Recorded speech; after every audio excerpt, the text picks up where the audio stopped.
ஜெயலலிதா மீதான சொத்து குவிப்பு வழக்கில் முடக்கப்பட்ட சொத்துக்களை கையகப்படுத்தும் பணியை தமிழக அரசு தொடங்கியுள்ளது. சென்னை, காஞ்சிபுரம், திருவள்ளூர் உள்ளிட்ட 6 மாவட்ட ஆட்சியர்களுக்கு சொத்துக்களை முடக்குவது தொடர்பாக லஞ்ச ஒழிப்பு காவல்துறை கடிதம் அனுப்பியுள்ளதாக தி இந்து நாளிதழ் செய்தி வெளியிட்டுள்ளது. அதன்படி ஜெயலலிதா, சசிகலா, இளவரசி, சுதாகரன் ஆகியோருக்கு சொந்தமான 6 நிறுவனங்களின் 68 சொத்துக்கள் கையகப்படுத்தப்படுகின்றன. அதில் அடங்கியுள்ள சில 100 கோடி ரூபாய் மதிப்புள்ள நிலங்களில் இது அரசுக்கு சொந்தமானது என்ற அறிவிப்பு பலகை வைக்கப்படும்.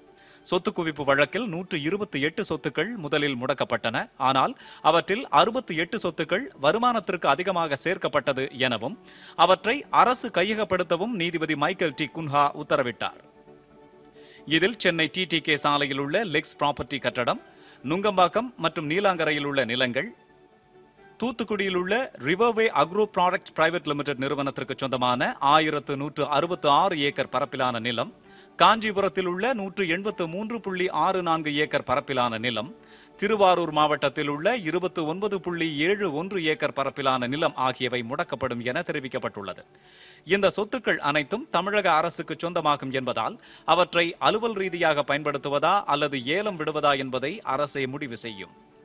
1991 ஆண்டு முதல் 1996 ஆண்டு வரை ஜெயலலிதா தமிழக முதலமைச்சராக இருந்தபோது வருமானத்திற்கு அதிகமாக 66 கோடியே 65 லட்சம் ரூபாய் மதிப்பிலான சொத்துக்களை குவித்ததாக வழக்கு தொடரப்பட்டது.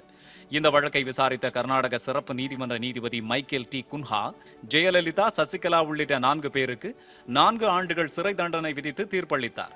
வருமானத்திற்கு அதிகமாக சேர்க்கப்பட்ட சொத்துக்களை கையகப்படுத்த உத்தரவிட்ட அவர் ஜெயலலிதாவுக்கு 100 கோடி ரூபாய் அபராதமும் மற்ற மூவருக்கும் தலா 10 கோடி ரூபாய் அபராதமும் விதித்தார்.